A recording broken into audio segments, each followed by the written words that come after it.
What are you drinking again there, Randall? Just vodka and kombucha. All right, nice. Vodka booch. John, what are you drinking? Lauren's leftover coffee with some ice cubes and whiskey. Beautiful, beautiful.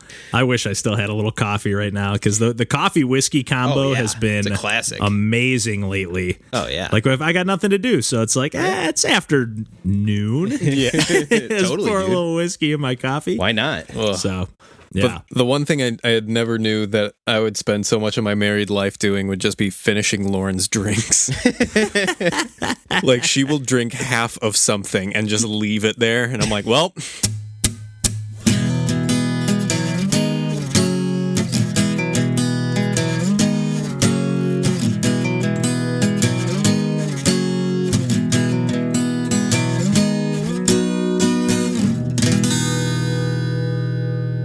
Hey everybody, welcome to Pursuing Pixels. This is episode number 51, and my name's Kevin Portelli, and I'm here tonight with Randall Nolery. Hey everybody. And John Hines. Hi there.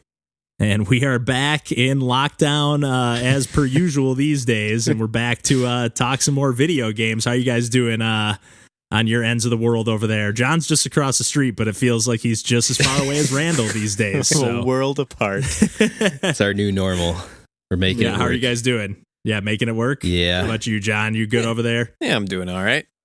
Good deal, good deal. Alcohol one helps. thing that alcohol helps, and video games help. Video too, games so. definitely help. Yeah, they help a ton, actually. Yes. So I know, and one thing that I think we all got pretty pumped about, I think John is the only one of us that put any time into this actual update, but they announced, Nintendo announced that there was a new Super Mario Maker 2 3.0, like kind of final major update for that. And one of the things we talked about missing out on the podcast when we talked about the game before is like, we wish you could make your own worlds and kind of curate levels to some extent. So I know John kind of poked around with some of what that update had to offer. And what do you think, John? I know you just kind of scratched the surface, but yeah, I did a couple worlds, and right from the start, like I remember when they first released the update, like I tried going on and all the servers were under maintenance, so I wasn't able to like the day of or like immediately after downloading it. But it's like waited a day, was able to get in, no problems. But yeah, and these are just user created worlds that you're playing, or yeah. So like, okay, that's actually kind of the issue that I have with it is that like even from the get go, there's not like any real curation or any like sense of like quality. Like I went in, so same gripes we had before as far as like the individual levels. Yeah, it's just that now you're playing 5 in a row and they're arranged and like it's like I don't want to trash the people who are making them, because obviously like I started playing it the day after, so people were ready and like putting stuff out immediately after, so there was no lack of content like right from the get-go, which was nice. But at the same time, like I opened up the play menu and went to the like course world, and like even from there I wasn't quite sure how to enter into a level. Like there are just these like you are in the center and there are these planets that are surrounding you, and it's kind of a galaxy-ish theme. Yeah. But like you're just cycling through those. I think they have like 8 or 10 on the screen at the time, and it doesn't really tell you anything other than like, oh, it's like this username's world and like how many levels are in it and how many like stages are in it. Wow. And then like after that I was like, okay, like can I browse anymore? And I looked at it, I was like, I don't know anything about these 8 worlds. There's no specific like information about them other than the user and like the actual like number of levels and worlds in it. Wow. And then like I looked in the bottom like right hand corner and there's like a little refresh button like that you could hit with the X button, but it didn't even say that. It was just like literally looked like a recycling symbol. Right. And I was like, and I hit that, and then every single level changed on the screen, and it wasn't like, okay, what if I wanted to play one of those levels and I just didn't want to like play the rest or like look at them? Like it's just still so Nintendo. When you're saying level, you're talking about like a whole set of worlds, right? Yes, world, okay. like to use the terminology, but like Right. it's just so frustrating that like just like the like presentation of it, the like immediate thing like that when you go into it is still just kind of difficult to like figure out. Like I ended up like just choosing one at random and beating it, and like the levels themselves were like, you know, kind of like challenge oriented, which isn't the way that I typically like playing. And like there wasn't really a way for me to know that that's what all the levels were going to be until I started it. And like I started it and it was like, oh, here's 99 lives. And I was like, I would rather have like a curated experience or like some levels. And like that was the thing that was really frustrating for me, because like when they rolled out I think it was even the 2.0 is when they like introduced the Ninja speedrun levels. Right. And those were Nintendo made levels that were like, you know, yes, they were like speedrun, like short levels, but like the whole point of them was that they were like very like deliberately crafted levels that you had like different paths that you could go to, and you needed to find the one that was optimized. Right. But like going into the worlds, there's no curation. There's no like, not even like a sample one being like, hey, this is what the worlds are. This is what you can do. Not even like, if they had just done like one screen where there were 5 levels, like that's all they needed to do to just be like, hey, this is a way that you can do it. Instead, I played like one that was 4 levels, and all of them were like, here's 100 stars, and like here are like dozens of enemies that you just plow through in a straight line to get to the like the goal. Now, do you think this will get better over time as like people play more of these worlds and the rankings, and you can kind of look at, because I know you can rate the levels and stuff, so you can kind of look at like, okay, this is like a highly rated, people really enjoy this world. I feel like that goes a lot further if like, hey, if this world has like an 80% or higher approval rating or whatever you call it, like that seems like it's like, hey, man, if this is like a whole stretch of levels, like that seems like I can probably count on that being consistent. But I got to say, for this update, for me, like I know I think on the podcast I said, hey, I'm not buying this game. But for me, like as somebody who is interested in making Mario levels, I've always been like, the interface is kind of clunky and I can't make my own worlds and I can't make my own like. But now I'm like sincerely like they've actually have in, you know, Nintendo's kind of broken their golden rule of the past and actually put games on sale every once in a while, even on the eShop. So and Mario Maker is one that I actually think I would want to have right on my system, and I mean, they've already updated it however many times, so there's no point in even having the cartridge anyways. You got to download the updates regardless. Besides selling it. So what's that? Besides selling it. Yeah. But like, I don't know, the making my own worlds is like, I'm actually compelled to like, if I can sort of craft my own little mini game of sorts without having to know anything about programming or whatever, like it's actually kind of interesting to me. And again, I could share that, I would imagine, pretty easily with my friends, but it still sounds like you're saying, John, like it's you have to still kind of find a curator. Like I know, like you have to do that yourself outside of the game. It doesn't really like, give you the tools to do that inside the game. Correct. Which is and that's a big problem. Yeah, I would agree. And even when they tried to fix that before, like you still run into what's popular, what's going to be well rated, at least historically, with these Mario Maker games are those Kaizo levels, and I just don't think they're that appealing to me personally. I don't want this at all auto scroller with all kinds of crazy shit happening every 5 seconds. That doesn't. You see that once and you kind of get it, right? I want to play like a Mario level. Maybe that. And there are people who like that appeals to, and like that's what they do, and they go to the game to do that. But like,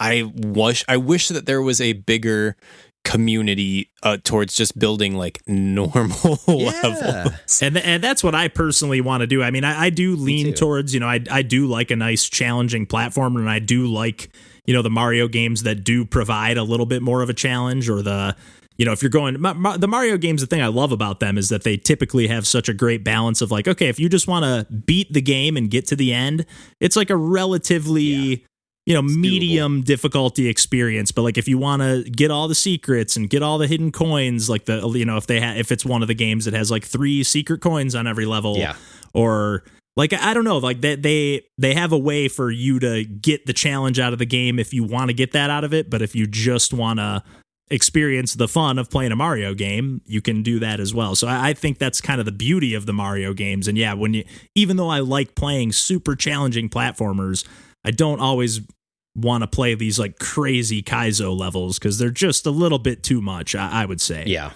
You're not even really playing them half the time in a lot of ways. I don't know. Yeah, just give me a standard traditional Mario level. And I've seen people on Twitter like, hey, does anybody just have like a set of just Mario levels? Well, John's made a couple. The ones that you've made, John, are all really like solid, like just and honestly, just solid Mario levels. I kind of made them with the idea of like them being part of a larger world. So like I'm very interested in like myself going and like making more levels in the context of like a continuous experience. Totally. And like I have no doubt that there will be like a community of people like that, but like it is just frustrating to like know that I'll have to like do that myself, and like there's like a good chance that I'm just never going to find like the levels that will be like someone will probably make a great Mario Maker level and I might never see it just because of how hard it is to even might, like for sure. You know, they're guaranteed there's probably thousands of really if not hundreds of thousands. I mean, who knows how many levels are created in that game. Yeah. And there's probably tons. You know, I'm over exaggerating probably a little, but like there are probably thousands of levels that are really awesome that none of us will ever play. You know? Which is a shame. Yeah, I wish there was a way, or at least, I wish there was more of a community like that. Really, people that really championed these awesome levels. You know, even if it was something and maybe that does exist. You know, I don't own the game just yet, like I said, but I definitely do think I am going to pick it up again. I've seen it go down to about $40, I think, 40 or 45 on the eShop. So, and next time it dips, great game to like build. It's a great like just tool set to have. Like I think it's a really fun. I've actually thought a lot more about level design based on that. Like, you know, when you're trying to craft a jump in a level just right and you can see the trail of Mario and me like, okay, this is like the exact like pixel perfect amount. Okay, how can I make that a little bit more forgiving so that like someone who isn't like making it at the last second like can also nail that and still feel like and good about that. Yeah. Yep. You can see why Nintendo uses things like coins in specific places in the air for design principles on how they think about where you should jump or, you know, finding some secret based on doing that. So, yeah, it gives the level like a sense of flow for sure. Yeah. But yeah, so maybe that's something we can do together. You know, we can work on a world or something together once I get my hands on the game at least. But that's something I would certainly be interested in. So me too. Absolutely. I'm definitely, and it looked like some of the tools that you get, and I guess we shouldn't just talk about the world because they added a ton of shit to this new update, like all the Koopa kids, Super Mario 2, like Super Mario 2. Not necessarily all the game mechanics, but like the sprite and like you can do that like throwing mechanic, picking stuff up. You know, it's not like you can't design levels like in Mario 2, I don't think, but I could be wrong about that. But it looked really cool. It got me. I watched the little like Nintendo promo video or announcement video or whatever, and it like legitimately got me pretty excited. So, for a game that I had kind of just, you know, mentally decided, I guess I'm just not getting that game. Yeah. So, I'm excited to look into this more because the World Maker tools look pretty robust. Like you looked like you could make quite a lot, like the actual, you know, overworld maps. Yeah, you could make them look pretty cool and distinct. So with different themes and everything too, which is cool. Yeah, we should do it. Yeah, let's do it. I'll get it next time it goes on sale. So, but we'll keep update. I'm sure this will come up again at some point. So. Because Mario Maker hopefully will just live on indefinitely, and we'll let you know if we do find some community that you know we'll point you in that direction. Seriously, that is an important thing to find. But why don't we move on from there to a game that I personally kicked the challenge over to Randall.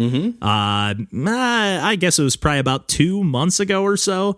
And since with all this quarantine stuff going on, things got a little hectic and we kind of put it on the back burner. But I challenged Randall, and mostly because I wanted to play it myself, to play Minit. Yeah. It was sitting on my Switch, and this is Minit, Minit. Yeah. From, I forget the developer's name, but he's one of the guys who's half of Vlambeer with Rami Ishmael, and then the other, I can't remember his name. It's like Jan Thornton something, I forget, but he's like essentially the main designer. There's a few other people that worked on the game as well, but he's like the main designer of Minit here.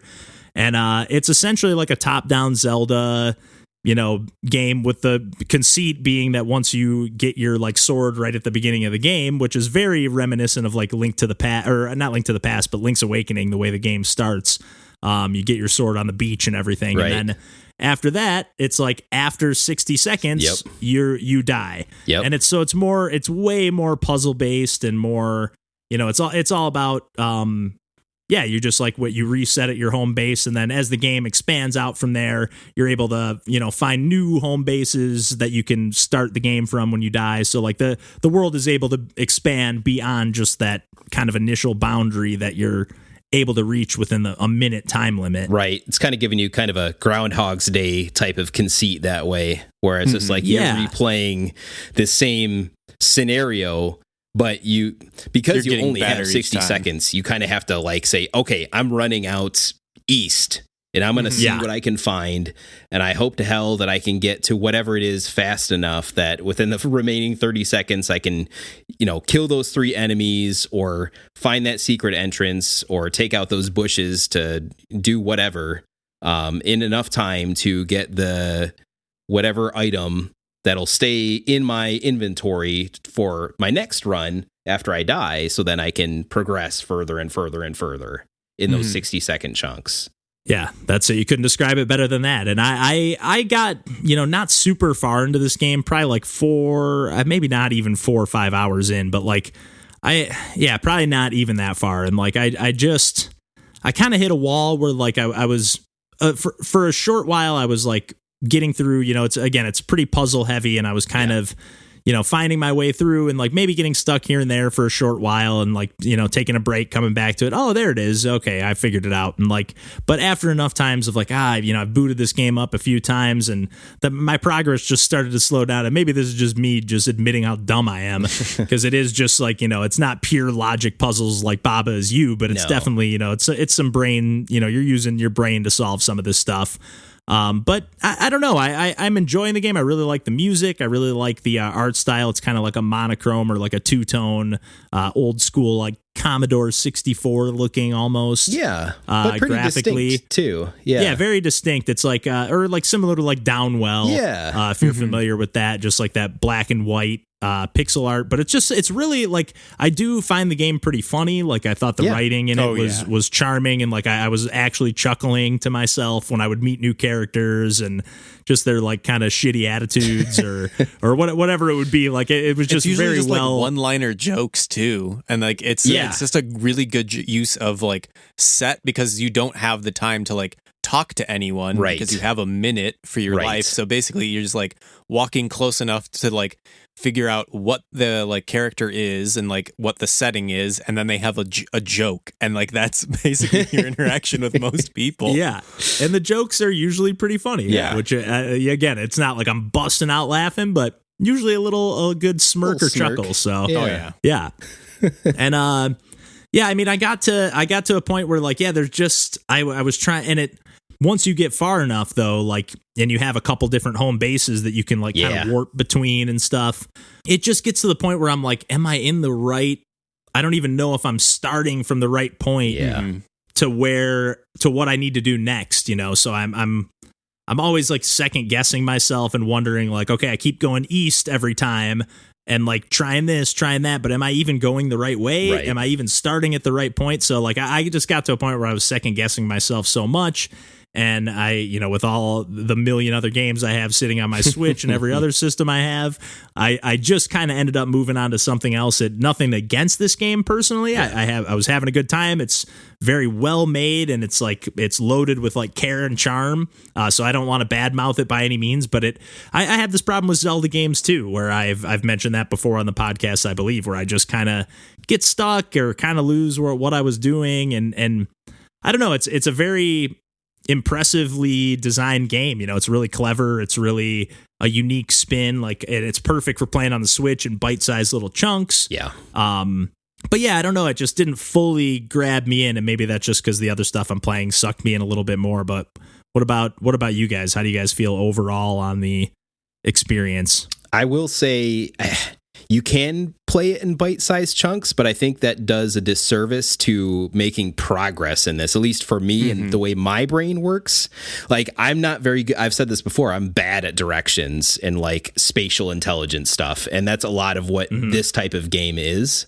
So I made pretty significant progress when I was like, okay, just keep going. All right, another 60 seconds, just do another run. And I was like finding myself building on that in that, hour and a half that I decided to spend with it in that one run that I had. Overall, I played like 3 hours, I think. But my best progress was made when I was like, okay, this is what I'm doing for the next hour. And I'm like, oh, here we go. Okay, I'm getting another item. I unlocked that. Okay, now I've got 2 home bases, and like things were moving. And then, nothing against this game. It was just like, oh, I took too long of a break. Something else happened, or I was too busy to play for a couple of days.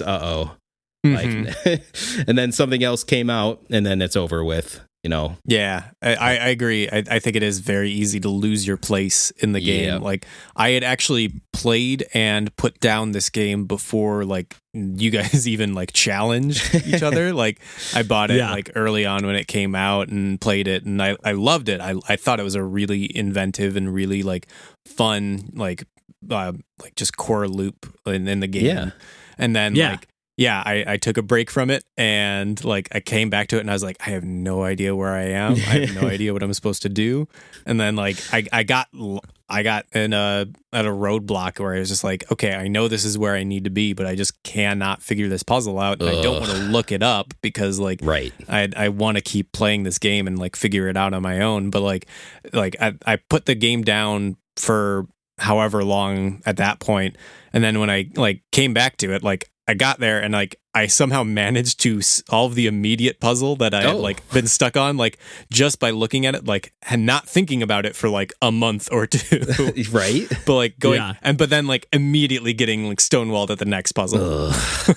That's kind of the point I got to where I was like, okay, I'm inching along, and I would occasionally, I solved it, and I'd like where earlier in the game I'd be like, okay, now I solved that thing that I was kind of stuck on, and now I got some momentum going. Where like I was getting to the point where like every obstacle I was just like, and again, maybe I'm just an idiot, but like I just got to the point where I was like, every obstacle is like I'm getting stumped, and I'm just, maybe I just wasn't in the right mindset for the game or whatever it was, but I was I enjoyed my time with it, but it just it was something that maybe I'll come back to at a different time, but for right now it just kind of reserved a place on the back burner. I'm in the same boat. Like I love this game, and I'm glad that I picked it up and I played it, but like I will not be beating it today, but maybe tomorrow. Maybe a few years and it's from only, now. And it's only $10 full price, so that's worth throwing out there too, because that's and it goes on sale often for $5. But and maybe you're smarter than us, right? Exactly. Because of course DJ, who hasn't been on the podcast, but he beat the game, of course, no problem. He said, "Hey, I already beat Minit," and we're like, shit, we better start that up. So that stick-to-itiveness. Sure enough. So we'll have to get his thoughts next time he's back on the podcast. But I guess we can move on from there if you guys feel good to wrap up Minit there. Oh yeah. And Randall and I have been putting a little time into SteamWorld Dig 2. Yes, and I know that John, I believe, I don't want to speak for you, but I think you're a fan of this game, yeah? Yes, I'm a fan of the SteamWorld series. Nice. And we've talked about SteamWorld Quest, I think, on the podcast before. And I played like maybe the first, I don't know, hour or so of SteamWorld Dig, the original game on, or the first one in the Dig series, because I think they had SteamWorld like Tower Defense. We talked about this on the podcast. There was some original SteamWorld game, but SteamWorld Dig I had on my PlayStation 3 or maybe 4. And I played a tiny bit of that, and but I heard really great things about SteamWorld Dig 2, and this is kind of one that even back when we were doing like those practice episodes, Randall, I think we were talking about like, we got to play SteamWorld Dig 2. We got to play SteamWorld Dig 2. So finally it was on Game Pass on my end, so I was like, okay, it's time to play this game. I don't even have to buy it. It's already just sitting there on my Xbox. Right. And you, I think, have the physical cartridge on Switch? I do, yeah. I bought it like a long time ago and just always meant to play it and was waiting basically for someone else to start it up too, to have the impetus to be like, okay, unwrap it. Let's play this thing. Let's go. Yeah. And yeah, so I only had a tiny bit of experience with SteamWorld Dig, and I enjoyed my little bit of time, but didn't really suck me in. But SteamWorld Dig 2, I've probably put just about 6 hours into the game. And it's more of a Metroidvania experience. I think the first one was more of I don't know that it was a roguelike per se, but it was more of like kind of similar to like stuff like Forager that we've talked about on the podcast. I could be wrong. I didn't play far enough into it to see if there were like still a pretty heavy Metroidvania. Okay, because for some reason I thought I had heard that it was more of like a procedurally generated thing, but maybe I'm just misremembering that. I think it's procedurally generated in the same way that SteamWorld Dig 2 is. Oh, I didn't know that it was at all, because I know that SteamWorld Dig 2, at least like the dungeons and the different, there's certain layouts that are more, for whatever reason, when I read more or looked more into SteamWorld Dig 2, I was like, oh, this looks like more of a crafted experience, and it spoke more my language. I was like, oh, that sounds more interesting to me. But maybe I'm just, this was a long time ago, like back when it came out, and I might just be pulling shit out of my ass, literally. Hopefully not literally. Well, yeah, not literally. Yeah, not literally. But yeah, what are you thinking of this game so far, Randall? I'll let you have the first word here. Thank you. I'm hooked. I really like this game, and me too. And at first, like I'll admit, when I first popped this in, and like the characters started talking a little bit too much, I was like, uh-oh, because it was kind of the problem I had with Quest. And I was like, oh, maybe this isn't for me. Like, maybe I'm not in the right mood for this. And then I kind of pushed through that feeling. I started digging, as you do. And I'm like, oh, okay. And I got hooked on this game. And it's like, I'm still playing Animal Crossing every day, but now I'm playing this like every other day or, every day or every other day. And I'm loving it. Nice. That core feedback loop of like, you go down, you're digging, you can't, like, the big conceit of this game is you're kind of digging down, you're kind of making your own tunnels as this main character, Dorothy. You kind of start up at like the top of like in a mining town where you can like collect resources and kind of recycle stuff. But yeah, you're kind of digging deeper each time. Right. Kind of digging, making your own tunnels to some degree. I mean, there's some blocks that you can't break with certain types of tools, but then as you upgrade over time, you can break some blocks that maybe you thought you couldn't at first. And you're collecting different type of treasure and gold to be able to go back up to the surface and exchange that gold for upgrades to your kind of robot body, essentially, so that you can be more efficient at digging. And another big gameplay conceit is you can't be underground for too long. There's this flame circle that's like your lantern, I believe. Yeah, right? Your lantern is constantly kind of burning down. And there's ways through upgrades and otherwise that you can kind of add to it or slow it down to stay down there longer and prolong that. But ultimately, you kind of always have your eye on that, right? That's a big factor. Mm-hmm. And it's nice because that forces you to go up to the top and then kind of lets you, take in the lay of the land again to say, should I go down that same way I just did? Or maybe I upgraded in some certain way that I should go back to a place that I went earlier and break a few blocks that I couldn't before, maybe with the new mobility options I have. Or now that I have like a little bit more of my lantern fuel or whatever. Yeah, it has a nice way of balancing because like it kind of similar to Forager, again, that we've talked about on the podcast before. Like you're upgrading your backpack so you can carry more resources every time you go down and more. Again, upgrading your lantern so you have more light so you can go deeper or you can go explore longer. And again, you kind of pick up as you kill enemies or break bricks. You sometimes occasionally pick up like more fuel for your lantern or health pickup, or even another cool thing in this game is like water is a resource as well that fills to use. Like you have these bombs and there's like they're kind of your water meter is kind of broken up into individual chunks. And I've gotten far enough into the game where like I've got a grappling hook now. The grappling hook is awesome. Do you have the boosters as well? I do not have the boosters yet. I have the boosters, the jetpack, and I just got the jetpack upgrade so I can bust through like soft bricks with like a flame around me. Like you almost like turned into like a flaming comet entering the atmosphere, and you're just breaking through bricks. And Yeah, this game's better than Hollow Knight, guys. I'm sorry, I gotta break it to you.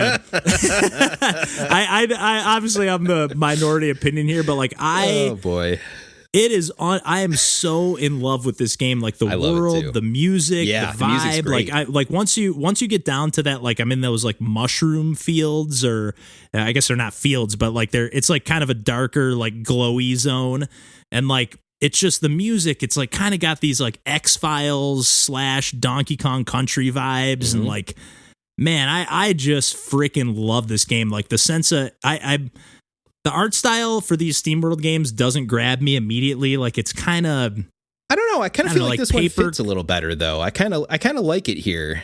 This one I like probably the most out of any of them. Like it has like these like brighter like neon colors, but also like a darker, like it doesn't look so grungy and gritty, I guess. It has like a brighter palette. Yeah.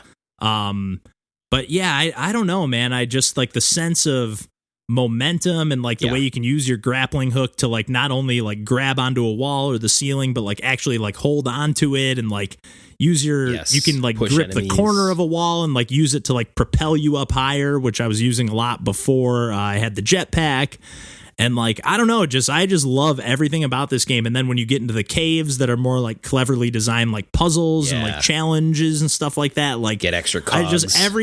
And the cogs, and again, there's like 2 currencies, which is like you get money from your resources, which you can kind of buy upgrades, like more general upgrades for your like upgrade your pickaxe, upgrade your backpack to carry more stuff or do more damage or whatever. And then you get the cogs to kind of like select your skill tree essentially. Like sub upgrades of those things. Yeah. But it also lets you rearrange those as you see fit. So like, at the beginning of the game, I needed that like health upgrade. But now that I have like 12 hearts, or I don't have 12, but 8 hearts or whatever, I'm not really, health is not a concern. No. So I don't need to have enemies drop health pickups because it's more frequently, because it's not a huge concern at the moment. So now I can reappropriate that cog to something that matters more to me. So I could just gush on and on and on about this game. I love the way it controls. I love the way it feels. I love it just feels amazing. I absolutely love this game. But what about you, John? I know it's been maybe a little longer since you've played it, but what are your thoughts on it? Did you finish it? Yeah, I've beaten both SteamWorld Dig and SteamWorld Dig 2. Nice. And DJ style. I think I like 2 better than 1, but like I think they're kind of different games, even though they're very similar and like in a like series like specific to themselves. Like the SteamWorld is a much bigger like collection of games, but like Dig 1 and Dig 2 I think are very similar, but like do like approach the game in very different ways. But yeah, like I like the openness of both of the games. Like they are a very different take on the Metroidvania, in that like it's not so much like, oh, here's a gate of like a specific ability that you need to get past. It's kind of like, here's a very like open-ended area that like all you need to know is that you just need to head down. And like, that's like you're just doing it in your own way. You can go like not an infinite amount of paths, but like as like, you know, enemies, some of them like can like break blocks, or like their attacks will do certain things. So like you don't even have full control over your descent. Like you're kind of like at the mercy of like, oh, you know, this block is going to fall down, and like so if it like you're trying to get as many resources as possible, but like you're fighting against like the like enemies that live in the area. And it's a very like it's a whole ecosystem that you really like get to learn the ins and outs of, and I think it's a really unique series, and I think it does it really well. Yeah. I want to jump onto that point too, to say like you can't jump. Well, at least how far I am in the game, you can't jump and break a block. So I still can't either. Okay. I still cannot either. Which is like a big factor, because I feel like in a lot of other games that might work the same way, they would let you do that. But that totally changes the way that you have to think more carefully about which blocks you're breaking as you're kind of descending down, and which route you're taking to see, oh, there's some like pretty cool, like there's some treasure there, or there's a cog there, but I can't break this block and this block. Otherwise, I don't have a straight path to go over that way. I kind of have to make my way up and around maybe, so I still have something underneath my feet to be able to get over there. So like, I just love the design of this game. I'm hooked on it. Yeah, and it's not so much like you also have to be concerned about your ascent, like because not only like you have to like think about how you're digging down, you still need to be able to make your way back. Totally. And if you're not gonna like survive long enough to get to the next checkpoint, then you got to think about like, all right, how am I close enough to like my last one that I can make it my way back, or did I like shoot myself in the foot? Totally.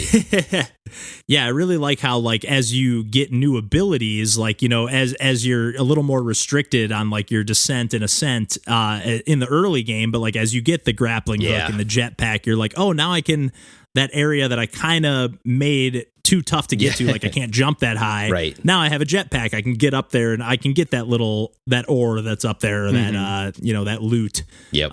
So it definitely opens up the game a lot. And like another thing too is like the caves will like it I don't know, I just really like the map system. Like when you go into a cave, there's like however many secrets are in there. Like in the early caves, I found all the secrets, and there's like a nice green check mark on the cave that's like, yep, you found everything in there.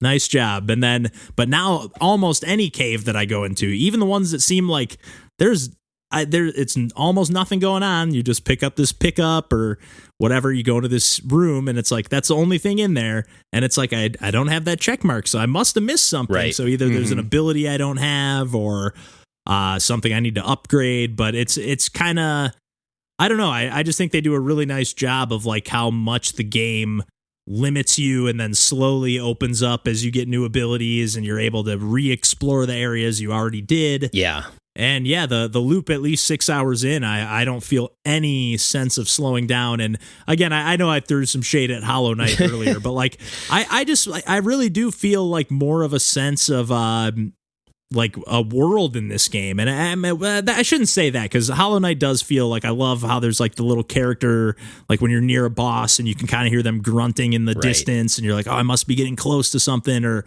it does feel alive in that sense. But like, I don't know, something about this game, just the music, I'm just really, it's not, I don't know why I'm even comparing the two, I guess. Yeah, but like, they're kind of like, other than they're like Metroidvanias in some sense, but like, I really like the platforming. I really like the sense of the character control. Yeah. I just really like all the control you have of the character and all the different options and gizmos you get and all that stuff. Yeah, really good balance, like, and the difficulty curve too. I think they nailed it. Yeah. What were you going to say, John? No, I was going to say like kind of like the way that they give you especially the mobility upgrades, I think kind of like is in perfect balance, because like in contrast to like say a Hollow Knight, there aren't really like levels that are designed. There's not locations or like things that you're like thinking about like, oh, I need to like get past this room to get to the next. It's just kind of like once you like strip an area of all of its resources, it's kind of nothing. There's nothing there anymore. So like the way that the game like kind of solves that is that it gives you some like these abilities that let you just like blast through those areas. So like when you have the jetpack, you're like going through an area that you've basically cleared out. So like it kind of like bypasses the fact that like there isn't really any level design in like the major areas of the game. Yeah, and the caves are more of what are like the actually designed levels, I guess, if that makes sense, or at least from what I've played so far. But yeah, really enjoying my time with that so far. Does anybody else have anything to add on the SteamWorld Dig 2 convo, or it's just really good to wrap it up there? It's very good. I can't wait to play more. So hopefully we'll have more thoughts if Randall and I are able to see the credits. Yes. But a couple more things that I just wanted to throw a couple quick shout outs to before we wrap up tonight is basically, again, obviously we're all on quarantine here and staying inside. And my buddy Glenn, who we've mentioned, I'm sure, a couple times on the podcast before, like he, DJ, and I got really into playing like Enter the Gungeon, and really we're like talking back and forth, comparing our like how far are we getting, or did you beat it with this character, this and that. And he picked up a Switch probably 2-3 months ago or so, and since he pretty much had like Breath of the Wild and maybe one other game to get started. But now, since, again, we've been on lockdown, he's been like exploring some more games, and we were talking, we played some Diablo 3 with him. He plays in the band with John and I. So we were he was texting with me like, hey, you interested in playing anything else? And I know he's a big Mega Man X fan. Nice. So I talked him into checking out 20XX, and not even really. I said, hey, have you actually checked out 20XX? He was like, I was just about to text you about that earlier and ask you about it. I was like, dude, if you're interested, if you already think it looks cool, I will happily like boot that up anytime you want to play it. Yeah. So we did play like 2-3 runs, and it was Glenn's first runs playing.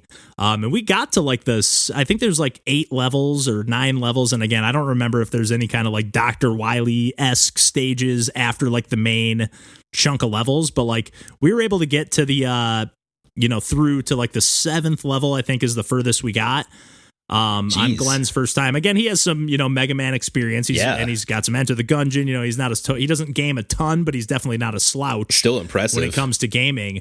But like one thing I'll say is like when DJ and I had tried playing 20XX co-op, but locally before, and like having to stay like within the frame of the camera, it doesn't split off into split screen or anything like that. It was really difficult with like platformings being, or certain platforms or enemies being triggered by one of us, and then like, oh shit, my jumps are off. You have to be like almost in perfect sync. But playing online, and I don't know if this was because there was some kind of lag or connection, but like when we're jumping on platforms, like I would see Glenn's character like on this floating, moving platform, moving left to right, but he would be floating not on the platform. Nice. Like, but it even though it looked kind of weird, it was nice to know that like, okay, whatever the hell Glenn's doing, it's not affecting my run. Right. There were a couple some of the platforms that you would jump on and then would fall after you touch them. Those seemed to be on both of our games. But like even all the pickups, all the buffs and power ups, they would apply to both of us, or at least the vast majority of them. I don't know. I really was having a great time playing this game, and it seemed like Glenn was enjoying it as well. But I kind of forgot that game even had online. I just kind of was perusing the eShop, like set the advanced search settings to like what games support the Nintendo Online service. Right. And saw 20XX, and I was like, oh shit. And then again was like, oh, I know Glenn is a big Mega Man fan, so I'll see if he's interested. So I just wanted to throw it out that I just still love that game. Have you? And I still haven't beaten it, but have you guys played that at all since we talked about it last on the podcast? Or no, not since then. But it was easy to set up the 2P online co-op too. Oh, super easy. Nice. Like right next to where you start a run, there's just like a multiplayer hub. Nice. You go there, and it was just like friends only, and then Glenn was just immediately like, "Oh, I see your game," awesome, and joined it right away. No hiccups, no lag. Again, like visually, it was like a little awkward seeing like Glenn floating around on an invisible platform, but like in terms of my gameplay, it was like pixel perfect. I had no issue whatsoever. That's so cool. And I guess one more game I wanted to give a quick shout out to playing online as well was a game we talked about a couple weeks ago. John and I played some Kirby's Dream Land 3. And I think during that episode, we kind of mentioned like, oh, this would be a great game to play. Like if you're someone who has a kid or, someone who's interested in playing games. And I don't have a kid personally, but I did a little video call with my cousin, who I've mentioned many times on the podcast before. And his son is like 3 or 4 years old. Nice. And I was like, you know what? Why don't we play? We were bouncing around on the Super Nintendo stuff. We played a little bit of Mario Kart 8 first. And then we decided, why don't we play Kirby's Dream Land 3? It was just in my brain after we talked about it. And it was perfect. I literally played through the first 3 worlds of the game. Nice. All with him. And to the point where my cousin was telling me he played Yoshi's Crafted World with him recently. Oh, nice. But it was something that pretty much my little second cousin Drew would have to pretty much ride on as the second character, ride on my cousin's back. And we would just have to kind of carry him through the levels. but with this, is it Bluey or Gooey? It's Gooey. It's Gooey. Yeah, Gooey as the second character was pretty much like if my little cousin Drew was ever falling behind, he would just, if I ran ahead, he would just get pulled ahead along with me. Nice. And like it would only mattered like if Kirby dies, that's the only thing that matters. Like if no matter how many times Gooey dies, I can keep respawning Gooey. Okay. And like so it's it like just Tails worked in perfect. Sonic 2, basically. Same Yeah. idea. I'm not as familiar with the Sonic games, but from what I recall, yeah. Yeah. And it was perfect. I mean, again, I truly was able to play through the first 3 worlds of that game with my cousin, who would otherwise, not be able to maybe stick all these jumps or not fully be able to get through the little puzzle stuff. We weren't getting all the little star hearts and everything. But yeah, it was a ton of fun. And I just wanted to like kind of reiterate the fact that like we kind of just threw that out there as if we had any kind of experience with it or whatever. But it actually, I personally did have some experience playing it with someone super young. That's so with cool. not a ton of game experience, and had a total blast. It was a ton of fun. That's so nice.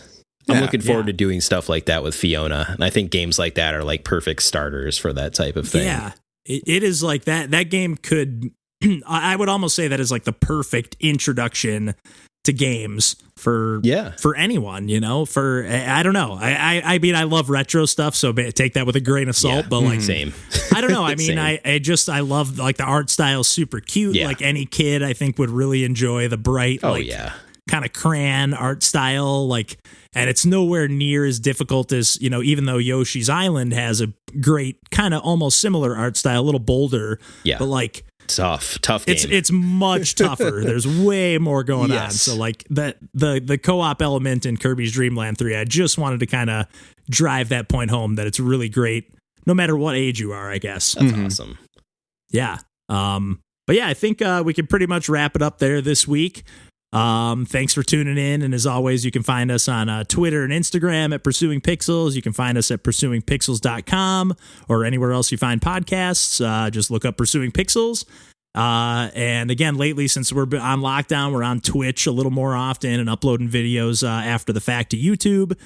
So just look up. I don't think we have the / Pursuing Pixels on YouTube just yet, but if enough people watch our videos, maybe we can get that clout that we need. And then in the meantime, you can look up twitch.tv / Pursuing Pixels as well if you want to look up some of our videos. Like John and I have done some stuff. I've been doing a lot lately just because I have nothing going on because I am unemployed. And so tune in, and thanks for listening, and we'll catch you next Monday. Take care. Bye-bye. See ya. Can I? No. Okay. Can I borrow a feeling? I'm gonna cross off, unless you're wanting to talk more Diablo, John or Randall. I'm gonna cross that off the list. There's nothing new under the sun there. Beating that one. It was just I was just gonna like if I needed to pad out like an online discussion, because like so I don't need to hear you smashing on Diablo again, Kevin. I'm not smashing on it. All I said was that I wouldn't play it on my own. Yeah.